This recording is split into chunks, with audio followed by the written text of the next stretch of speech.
This World is Condemned by Ward Botsford, originally published in Rocket Stories, April 1953. Narrated by Tom Dresser. The last film had been shown, the final spectrograph analyzed, and there was silence in the high-walled room. Somewhere a calculator chuckled quietly to itself as final data was fed it. Then almost apologetically, the ting of a bell. The operator slid a sheet of paper from a slot and handed it to the director. A moment he scanned it, and then, "As we surmised, Antares 4 is a A517B type culture. Excellent stability figure, and a high degree of potential intelligence. However, in accordance with MC rules, the culture is several levels too low to permit union with the Confederation." He stopped speaking, and the several hundred people began to leave the chamber. The director remained, as did Tellman and Infrost.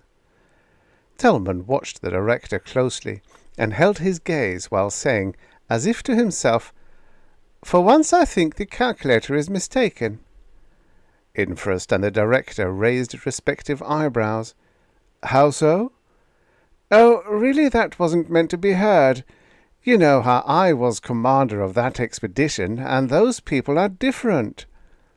Infrost laughed. "Your own surveys showed them to be thoroughly humanoid. Surely you're not trying to say that it is a non-human civilization?" "No, not that at all. Well, you'll see for yourself." The director's voice broke in. "How soon will you leave for Antares, Tellman?" Tellman calculated swiftly. "Well, it's about 177 light-years from Earth, which means a trip of about 10 ship days. Since you want the ambassador here before you leave for Vega 7, we will leave tomorrow." "Excellent. My trip to Vega is scheduled for February 30, so that will leave the necessary 2 weeks visiting time. And now, gentlemen, if you will excuse me." "Certainly, sir." Again the high-walled room was silent. The Delta-class cruiser of the Confederation winked into normal space 20 light-minutes from the M.O. redness that was Antares. While calculators were plotting a course to the blazing primary's 4th planet, Tellman and Infrost conferred in the latter's cabin. "How soon will we touch down?" "Not for about 12 hours. Yull's main continent is asleep now." "Yull?" Infrost asked. "The inhabitants' name for their planet." "Oh. By the way, you've been briefed on them, haven't you?" "Yes, but I would very much like to hear your views. In the director's chamber you seem to think that they were somehow odd." Tellman frowned. "No, not odd exactly. They are telepaths, you know." "Well, that's hardly odd. We've found telepaths on Sirius 5, Procyon 7, Castor 6, on a lot of planets. Strange as it may seem to us, telepathy is a rule outside our own system, not the exception to it." "That's true, of course. These people are long-range telepaths, too, though that's not too unusual. Akhenat's 5s are." "Then what?" "It's hard to put it into words, but I think what struck me was their indifference. It wasn't any laissez-faire or Gandhiism. It was almost as if they were absolutely sure of themselves." Tellman stopped short, aware that he was being a little silly. Infrost grinned. "Well, we'll see tomorrow." The field on which the cruiser rested was covered with short, well-cropped grass. A small stream with strange plumaged birds resting on its surface was nearby. Tellman was sitting by the banks watching some children in a grove of tall stately trees playing a game with a big ball and some sticks. Tellman reflected that if it were not for the fact that the children never spoke or laughed, this could be a scene on Earth. Almost. The children had seen him, and the ship had stared after the way of children and gone back to their play. Tellman reflected on what the attitude of children on Earth, say 3 centuries ago, would have been had an alien ship set down in one of their parks. "Peaceful, isn't it?" Tellman turned and saw Infrost leaning against a tree. "Yes, very. How did you make out?" "Very well. They've appointed an ambassador to go with us to Earth." "And do you, too, find them odd?" "No. Although you're right, they're very sure of themselves, and for no particular reason." There was a frown on Tellman's face. "I don't know. They have every right to be proud of their planet. No wars, very little disease, poverty non-existent." "Yes, but practically no technical achievement at all." "Well, isn't that because of their telepathy? I mean, doesn't it make up for their lack of technical skill?" Infrost shook his head, took off his jacket and sat down. "No, you've got the cart before the horse. As far as I can figure out, they developed telepathy after they discovered that any major technical device was impossible." "Impossible? How so?" "Their buildings are all plastic. Even their cars are plastic. No metal. This planet has an almost complete dearth of ferrous ores and metal. Generally, as far as I can find from borings and from information they've given me, uranium and thorium are unknown except as theoretical possibilities." We'll probably find that the U-Ray-Legum distribution curve of this system has dumped the metals on another planet." "Probably." "Do they know yet the Confederation MC rules governing cultures of a lower than 19 rating?" "No, that's not my task. The director will tell them all about that. They'll be disappointed, I think, though they'll never let us see it. They're a race that doesn't believe in showing emotion. Tharax, who is their chief of government and who will be accompanying us back to Earth, has been with me most of this week. He's been very keen on the Confederation and, incidentally, on the possibilities of trade." Tellman idly skipped a stone in the water. "Well, a 17B culture can trade, can't it? Even if it can't enter the Confederation." "Yes. Theoretically, the MC grants permission, but there are practical considerations which are going to strictly limit it, I'm afraid." "How do you mean?" "Nothing to trade. After all, what the Confederation needs are metals: thorium, magnesium, uranium." "How about food, or culture in some basic form?" "No, I'm afraid not. Their food production is strictly limited by their lack of metal. Enough for themselves, but not for others. As for culture, it's entirely in the telepathic vein. No visible or audible signs to speak of. It's a shame, too, because without metals they've reached a station point in their cultural development. I think they have the necessary drive and intelligence, too." He watched Tellman skip another stone across the placid waters. "You know, I think they're awfully nice people." They sat there by the banks of the little stream, skipping stones with red Antares looking down on the peaceful planet. Ships coming in from Vega or Fomalhaut, from the 1,000 strange named places which the Confederation embraced, the rattle and roar of cargo booms, the clatter of incoming and outgoing passengers, a great spaceport. "Director, this is Fair Tharax of Yull, ambassador to the Confederation." "We are most happy to meet you. If you are not too fatigued with your journey, we will go directly to my offices so that I may explain the laws of the Confederation to you." Tharax's thought came easily. "As the director wishes." Telman and Infrost watched Tharax's expression closely as the little NGC took them swiftly toward the imposing spires of the Confederation buildings some 15 kilometers away. Infrost noted that Tharax's keen glances slipped easily over the panorama of the mighty civilization which spread 1,000 meters below. He was certainly not overawed by it. Interested, yes, but not overawed, which was strange. Usually, when so non-technical a civilization as Tharax's was introduced to so highly technical a one as Earth's, the result was likely to be awe, approaching upon worship. Then they were in the cool offices of the Director, and the Director was telling Tharax of the laws of the Confederation. He was telling how bitter experience had taught the Confederation that until a culture had reached a certain level, technical information must be withheld for the good of both the Confederation and the planet concerned. There was an embarrassed pause. Infrost felt that even the Director had been charmed by Tharax's odd paradox of interest and indifference. Perhaps the Director did not wish to tell Tharax that. Tharax's thought was clear and quick. It will be impossible for my people to receive technical aid from the Confederation. It was a statement, not a question.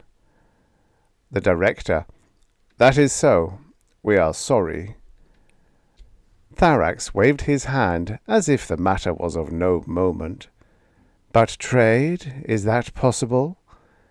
Yes, so long as the imports that Yull makes are non-technical. The exact rules will be explained to you by our head of commerce. Am I to be allowed to stay on Earth? For a period of 2 of our weeks.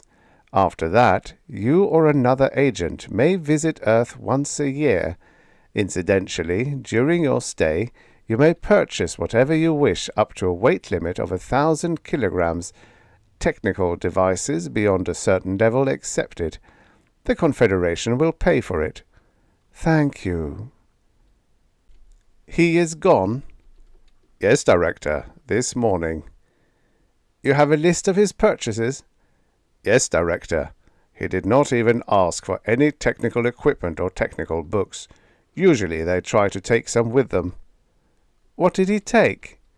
Mostly books, Director. On what subjects? Here's a complete list, Director. Mostly on music and art, some on philosophy and history, quite a number on hobbies, and a number on sports. He used less than 200 kilograms of weight and expended 476 credits. The Director looked puzzled. Strange. Very strange. Yes. Yet I like him. I rather like him. I too, Director. It was almost a year later, according to Earth reckoning, that Infrost had occasion to notice Antares IV again. And then it was practically by accident. Glancing over import figures which had been left on his desk, he looked idly down the list, found that Teg, with her greatly advanced 20C culture, had exported over 20 billion basic credits last year, found that Hardlow, with almost that amount, a planet called Yull, had exported something over 1 billion credits, which wasn't bad for a 17B culture. Yull! Why, that was Antares IV. 1 billion credits! Impossible! Nothing to trade! Nothing at all! He pressed a button on his desk visor, and his secretary's face swam into view. Will you get me the head of commerce, please? A few moments' pause, and the striking black eyes which were the head of commerce's chief asset looked quizzically at him.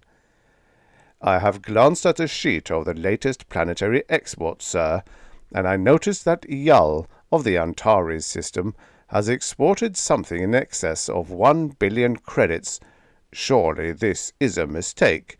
I was chief of the second survey of Yull, and I reported at that time that due to a lack of metal and material culture, as well as excess foodstuffs, Export was almost impossible.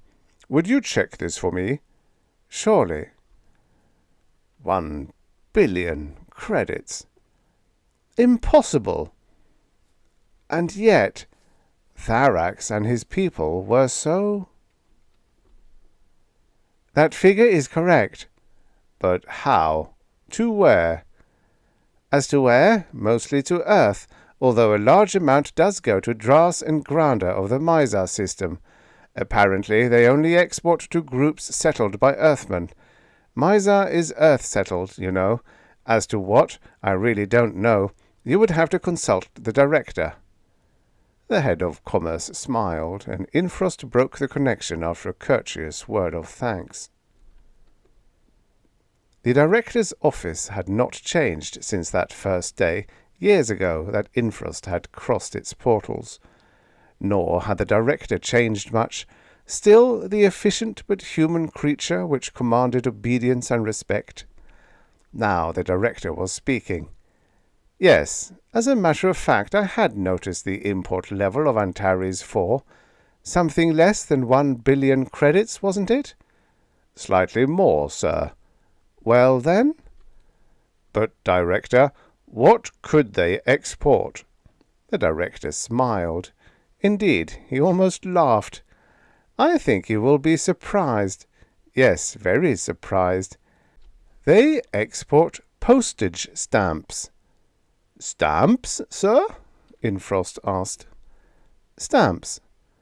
But I do not understand. They aren't... Yull is now a prime producer of philatelytics. Infrost was the picture of surprise, astonishment, and disbelief. The director continued. You'll remember that Tharax took a number of books on hobbies with him. I find that among these were a number of volumes on stamp collecting. When a representative of the Earth's Trade Commission visited Yull, Tharax asked and received permission to export stamps. What is wrong with that? Philately is a hobby as ancient almost as is Earth herself. But, Director, it is impossible. The inhabitants have no written language at all. They have no postal system. None is necessary. They are long-range telepaths. Again, you are right. That is true. The director replied with a suspicion of a laugh. But, Director, then that is fraud. By no means. They actually do send some letters now to places outside of Yull, and even a little to themselves, I understand. Of course, they had no printing presses, but that was well within their cultural development. They made one themselves, patterned, I should say, after pictures in our history books. Hand presses, probably. Crude, but workable. I'm told they put out beautiful stamps. Already they have over 500 issues. With the first money they made by selling them, they began to advertise. And, well, you know that philately is Earth's largest hobby. Infrost's look of disbelief and surprise was now one of respect and amusement. I begin to see. A very shrewd people. A wonderful people. The director nodded with enthusiasm. A wonderful planet, and a wonderful people, indeed. It is one to watch. Infrost looked a question. Oh, yes, the director smiled. I've been there just recently. When you were on Spica 9, Tharax had reapplied for entry into the Confederation. It is really a shame that his people cannot join. But they can. No, this case is one of mind over matter. As you know, the Council gives me wide freedom to overrule the calculator when I feel it is desirable. This is most certainly a desirable case. Any people so ingenious as to be able to make 1 billion credits without assistance of any kind in less than a year is a people of a high cultural level, I assure you. The fact that they chose so erudite a method as philately is another mark in their favour. The director arose and strolled to the high windows that looked out across the city. He turned to Infrost and said, You know, Tharax hasn't spent more than a few thousand of those credits. He told me he was absolutely sure of getting into the Confederation, and he wanted to keep the money to buy metal. As Tellman said, they are so sure of themselves. Well, a real laugh this time. Do you agree that it was wise to allow them in the Confederation? Indeed, yes, Director. I am happy they have achieved a higher status so rapidly. In fact, I believe it is a record, is it not, Director? I believe so. And would you be so good as to change their level with the MC to A519B? I would appreciate that. Certainly, Director, and thank you. When he was gone, the Director called his secretary. When is my next appointment, please? In 1 hour, Director. Thank you. Will you please see that I am not disturbed during this time? Yes, Director. From a drawer in his desk, the Director removed a large book, a small magnifying glass, and a pair of blunt-end tweezers. Then, from another drawer, he carefully removed a large sheet of heavy paper interlined with perforations and with artistic markings on the smaller squares. He removed one square and looked at it under the magnifying glass. Tharax had given him the first of the new commemorative issue. The general public issue wouldn't be out for another month. 24 perfect red greens, showing the Great Seal of the Confederation of which he was Director. The Director chuckled joyfully to himself and began to empty the stamps on the pages of the large book. The end. Subscribe for your daily stories of futures past. You know, many of these stories were written in a time where 50 years ago was in the future.